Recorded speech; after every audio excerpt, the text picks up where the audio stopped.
Est-ce que vous avez déjà vécu une guerre ou une bataille? Est-ce que vous avez déjà vécu une guerre ou une bataille? Nous tous, on appartient à une génération qu'on n'a pas vécu ça. C'est-à-dire qu'on n'a pas, pour ceux qui ont fait le service militaire, vous n'êtes pas partis ailleurs pour combattre. Et vous savez, dans la Bible, il y a beaucoup d'analogies qui sont faites avec le combat, avec la bataille. Et on peut penser que parce qu'on ne vit pas dans une génération qu'on est appelé à aller dans le champ de bataille, que ça, ce n'est pas pour nous. Que ça, c'était pour eux, mais que ça ne touche pas. Les amis, j'aimerais vous témoigner aujourd'hui que bien que je n'ai jamais été dans un champ de bataille, je n'ai jamais eu même pas une arme dans la main, j'ai subi et je suis encore beaucoup de batailles et beaucoup de guerres. Parce que quelque part, notre vie spirituelle, elle est une bataille. C'est une guerre. Il y a d'un côté une partie qui veut qu'on puisse être sauvé et qui est prête à donner tout pour qu'on puisse se sauver. Il y a une autre partie, de l'autre côté, des tournesols, qui fait tout pour qu'on puisse perdre. Et comme n'importe quelle bataille, comme n'importe quelle guerre, on n'est pas en train de rigoler avec ces deux camps. Et des fois, je ne sais pas si ça vous arrive, je vois bien cette guerre dans ma vie. Des fois, quand je tombe toujours dans les mêmes choses. Vous savez, hein, on a tous des choses qui en tombent, vous êtes bien d'accord. Ici, devant moi et devant vous, il n'y a pas de personne parfaite. Nous tous, on a nos défis. Nous tous, on a nos difficultés. Et des fois, cette bataille, cette guerre invisible s'exprime justement lorsqu'on tombe.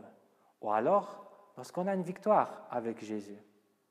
Aujourd'hui, j'aimerais vous parler justement d'un combat qui nous est écrit dans la Bible. Et pour cela, j'aimerais vous parler d'une histoire que vous connaissez très bien, mais qui n'est pas dans la Bible. Vous savez que dans le temps des Grecs, il y avait une profession, un métier, que c'était de courir. Vous voyez, la formation professionnelle pour faire ça. C'était des personnes qui étaient payées pour courir. Pourquoi? Parce qu'aujourd'hui, on a DHL qui fait des livraisons des choses, ou alors on a ces vélos coursiers qui a beaucoup à Lausanne. Je ne sais pas s'il y a à Chauffon des gens qui font des livraisons en vélo. Ça, il y a beaucoup à Lausanne et à Genève aussi. Okay? C'est un emploi typique des étudiants. Mais à l'époque des Grecs, il y avait aussi ça, mais pas avec des vélos, pas avec des camionnettes, il y avait ça avec les pieds. Des gens qui étaient payés pour courir. Et ce Jean-Claude était à cette époque-là, il travaillerait dans ce domaine-là, parce qu'il court assez bien. Donc, courir pour apporter des choses. Ces gens, ils devraient être endurants, mais pas que endurants. Ils devraient être rapides, parce que des fois, il fallait recevoir des paquets ou justement des messages avec une certaine vitesse. Et le plus connu de tous, c'est un qui s'appelait Philippides. Alors, il y a des versions différentes. Il y a la même histoire avec un nom différent. Mais j'ai lu récemment un ouvrage historique qui disait justement que cet homme connu pour avoir couru 42 km s'appelle Philippides. Alors, on va y arriver à l'histoire, mais peut-être il y a des gens qui voient déjà où je vais arriver. Philippides, c'est en effet un grec qui apparaît dans un contexte d'une bataille, la fameuse bataille du marathon. OK? Commencez déjà à faire des liaisons en ce qu'on est en train de dire. Qu'est-ce qui est arrivé? Il y avait les Perses qui étaient contre les Grecs. Les Grecs, ils étaient 10 000 et les Perses étaient 1200 bateaux. Imaginez la quantité de personnes qui étaient dans chaque bateau. Et au sud d'Athènes, ils ont une bataille dans une région qui s'appelle Marathon. Okay? Dans cette bataille, il y a l'incroyable qui est arrivé. Malgré le manque de possibilités, le manque de stratégie, mais beaucoup, surtout le courage qu'ils ont eu, les Grecs, ils ont battu les Perses. Mais là, il y avait un problème. C'est que quand ils ont battu, ces Perses sont partis dans les bateaux. Et en bateau, on va quand même beaucoup plus rapidement qu'à pied. Donc, l'idée des Perses, c'est on n'a pas gagné ce combat, mais peut-être on va gagner cette guerre. Parce qu'on va se mettre dans les bateaux, on va monter à Athènes. Et quand cette armée arrivera à Athènes, Athènes sera complètement détruite. Donc, c'est là qu'apparaît notre cher ami Philippides. On aurait besoin de quelqu'un qui pourrait courir rapidement vers la ville d'Athènes pour avertir ces gens de se dire « Attendez juste un peu, parce qu'on a déjà gagné la bataille ». Parce que bien sûr, si les gens d'Athènes voient juste l'armée perse arriver et ne voient pas l'armée grecque qui accompagne, ils pouvaient penser qu'ils avaient perdu la bataille et ils pouvaient livrer tout de suite la ville. Alors, ils vont chercher celui qui court le plus, celui qui est le plus rapide, c'est Philippides. L'histoire nous raconte qu'il est parti et qu'il a couru jusqu'à Athènes. Vous savez combien de temps il a pris, selon l'histoire, pour faire marathon Athènes? 42 km. Il a fait ça en 2 heures. Pendant beaucoup de temps, les historiens disaient « c'est pas possible, un marathon ne fait pas en 2 heures. C'est un truc qui n'est pas possible. » Mais en 2014, et là encore en 2018, on a à nouveau un record qui a été réussi, de quelqu'un qui a réussi à faire un marathon, donc un Kenyan, s'appelle Eliud Kipchoge. Il a fait en 2 heures et 1 minute et 39 secondes. Ce qui montre bien que le cas de Philippides, ce n'est pas de l'histoire juste. C'était possible. Ils étaient entraînés pour ça. L'histoire nous raconte aussi que lorsque Philippides est arrivé devant la ville, il a juste dit « on a gagné ». Il est tombé mort. Bon, vous savez, hein, monde grec, la tragédie, tout ça. Ça, peut-être, c'est un peu... c'est pas exactement ce qui s'est passé, mais en tout cas, on sait que c'est Philippides, il a sauvé tous les Athéniens des Perses. Intéressant. Déjà, on pourrait faire ici une quantité de réflexions, comme une personne peut sauver une ville, Jésus seul nous a tous sauvés. Mais ce n'est pas là que je vais y aller. J'aimerais que maintenant vous puissiez prendre vos Bibles. Et on va lire un texte qui parle de combat. D'ailleurs, aujourd'hui, je pense ça sera la prédication depuis que je suis à la chaux de fond, que vous allez tourner plus les pages de votre Bible. Donc, chauffez bien vos mains comme ça, ok, parce que vous aurez besoin pour suivre ces pages.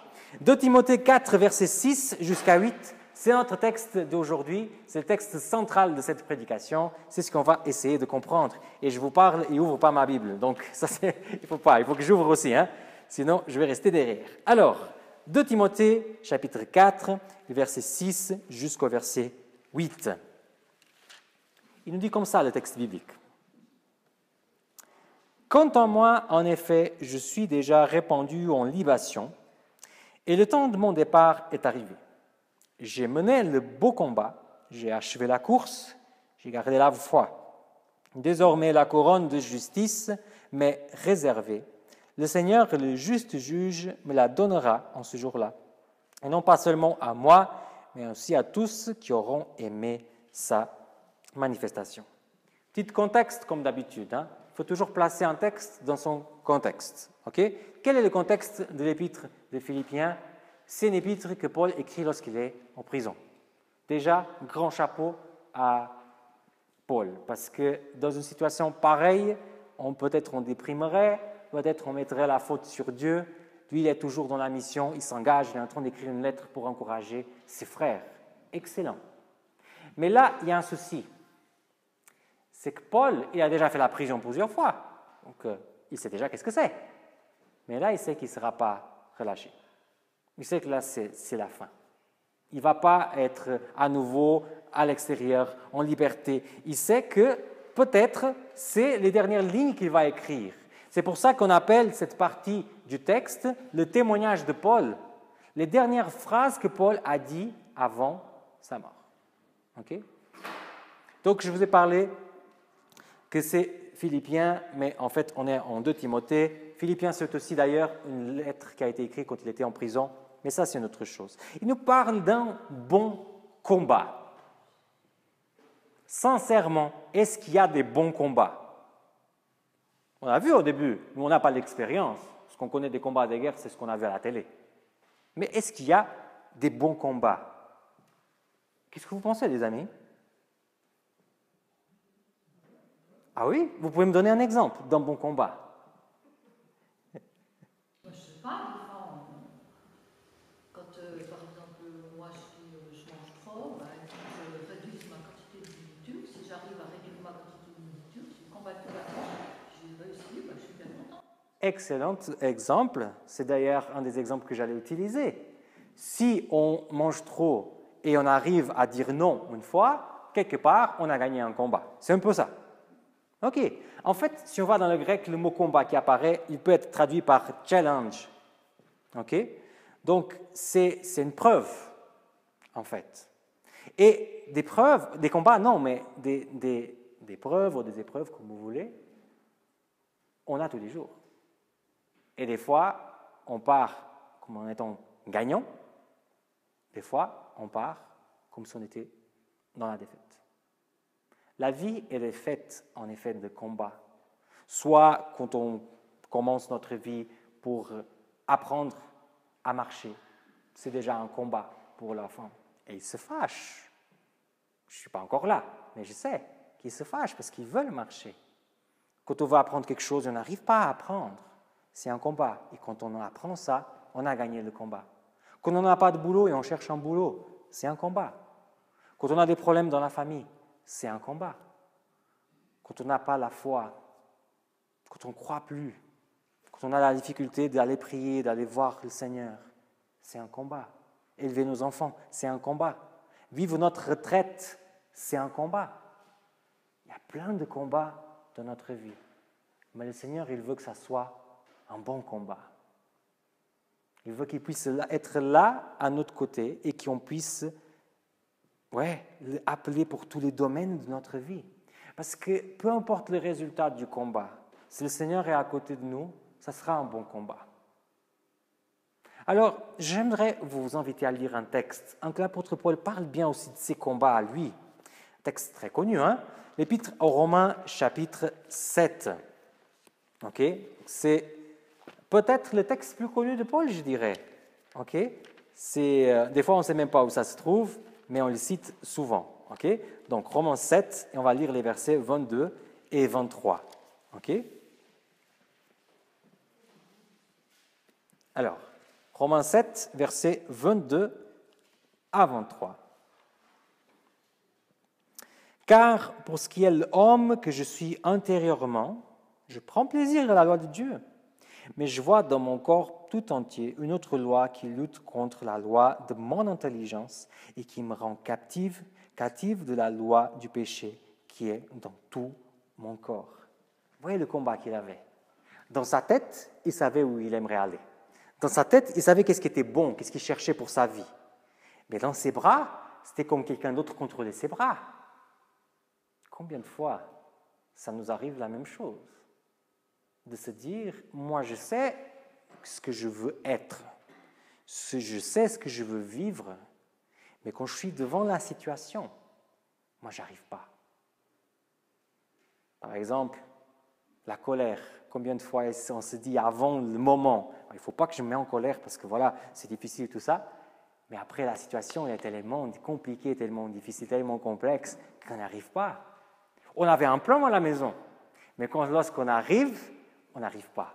Je vous donne un exemple, j'ai passé ça dans ma vie de pasteur.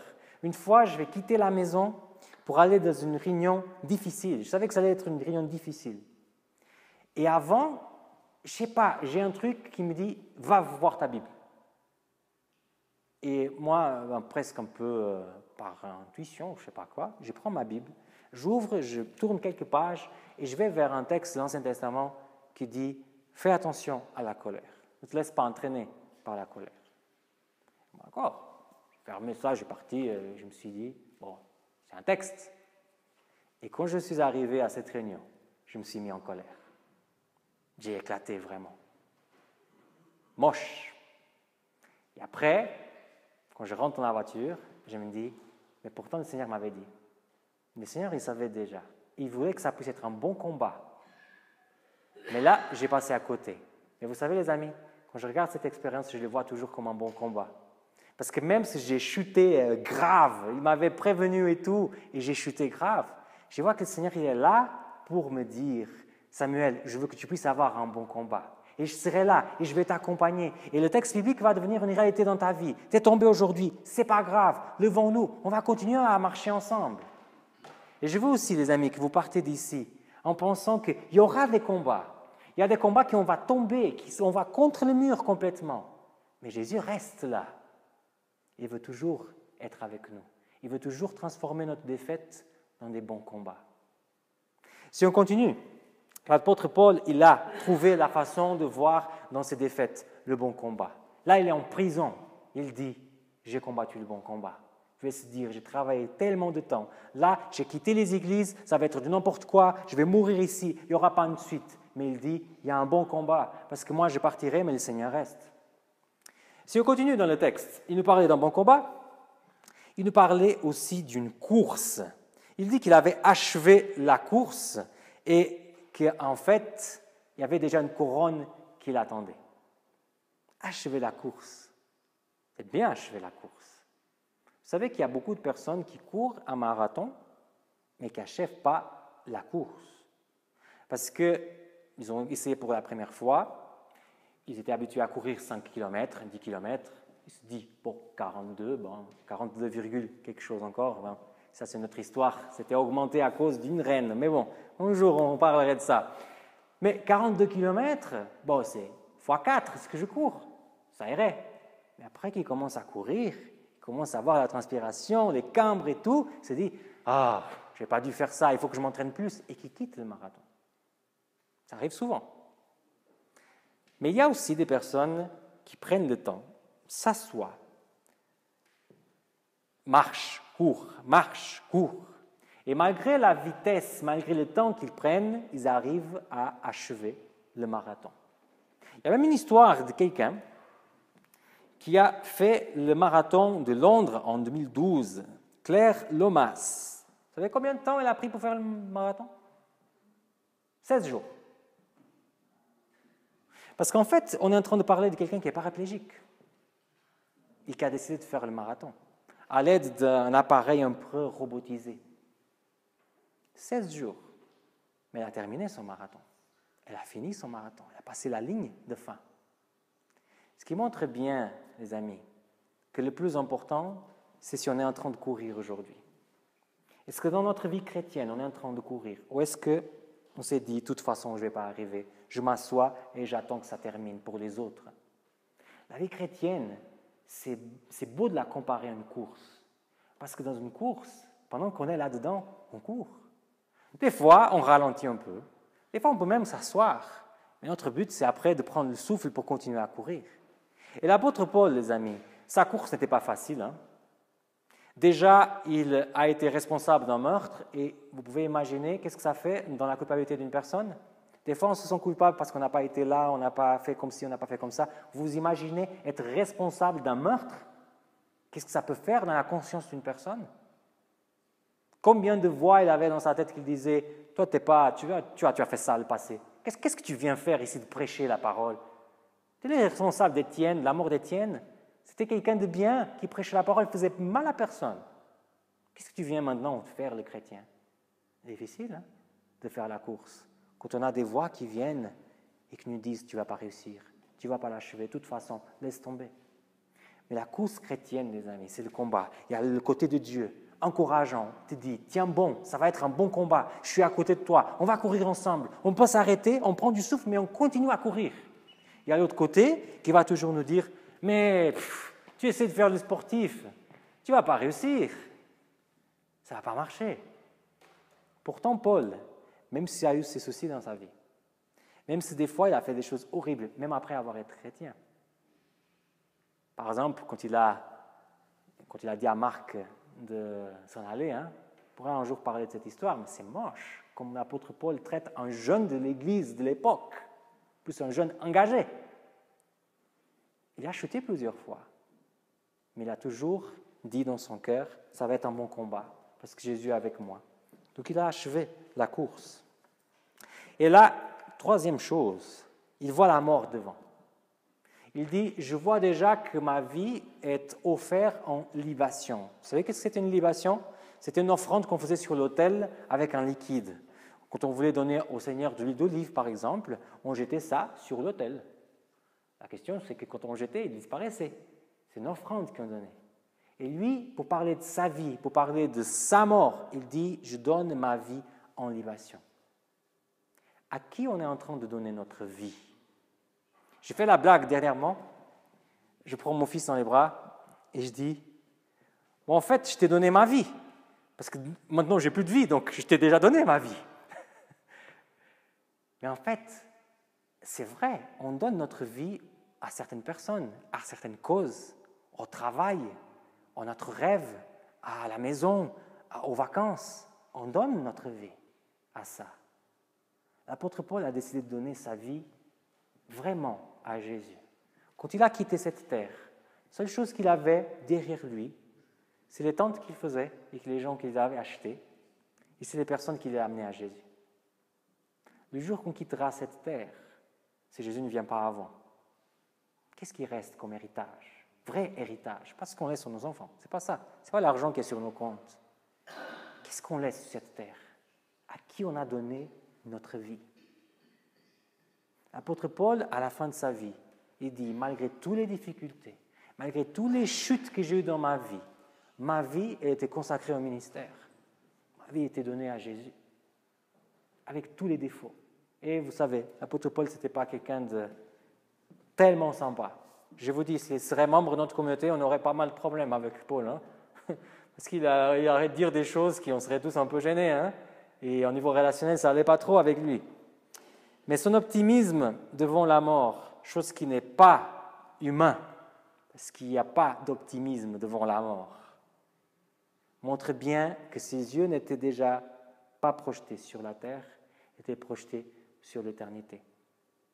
Et c'est difficile, les amis.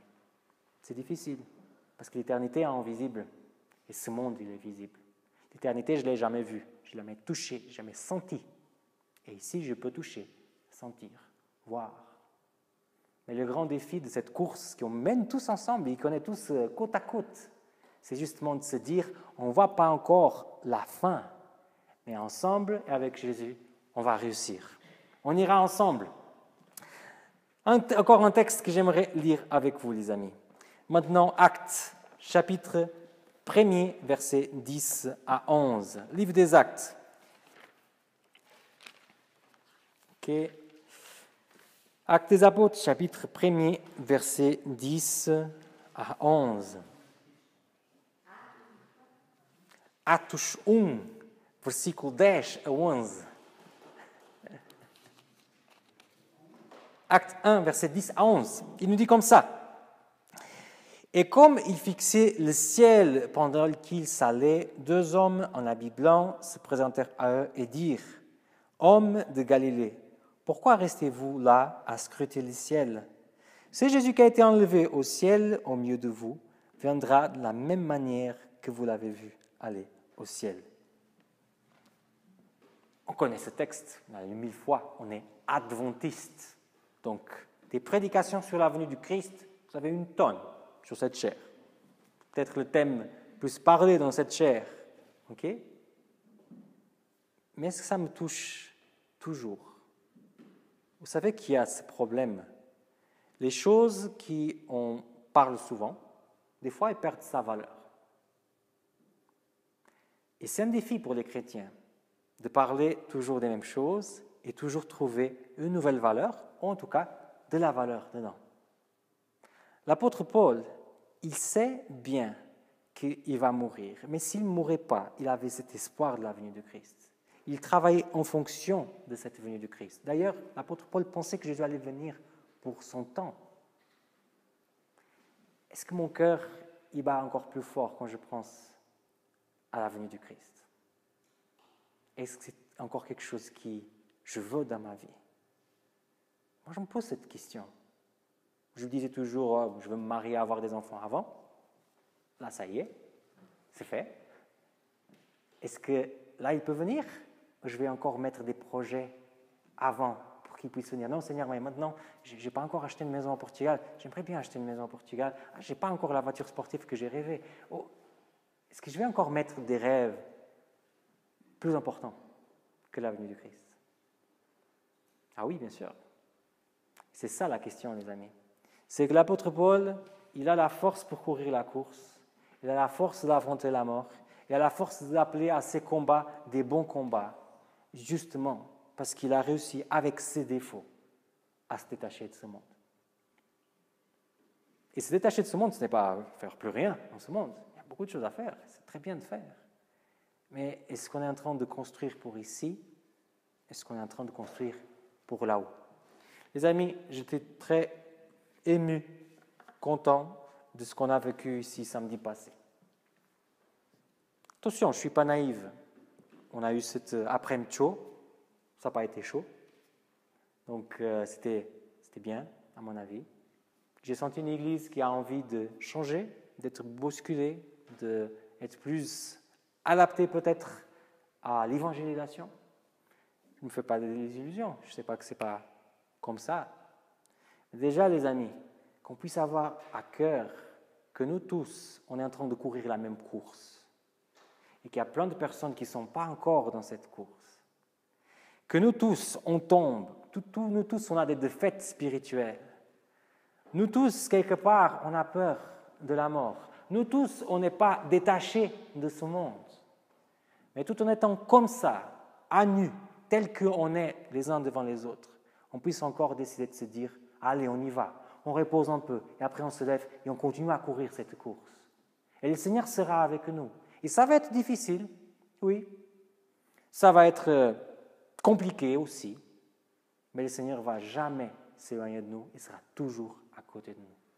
Partez aujourd'hui tout en sachant que peu importe ce que vous avez fait dans votre passé, peu importe ce que vous êtes en train d'éprouver dans votre vie, le Seigneur ne s'éloigne pas de vous. C'est nous qu'on s'éloigne de lui. Dites au Seigneur d'être là dans les bons combats que vous êtes en train de mener.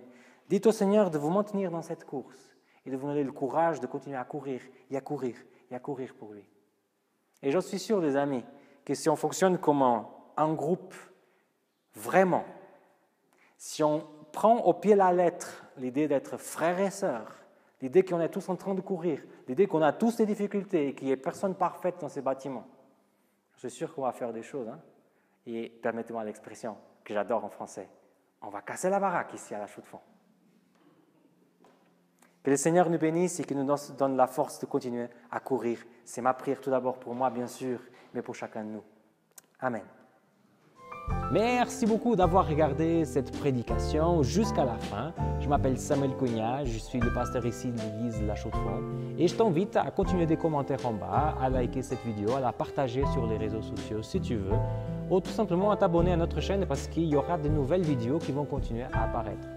Mais si tu es plus intéressé encore par ces sujets ou tout simplement par la Bible, je t'invite à m'écrire un petit email et on pourra entrer en contact pour continuer la discussion. Merci beaucoup de ta fidélité, merci beaucoup de ce que tu fais et je demande vraiment que le Seigneur puisse te bénir et à très bientôt.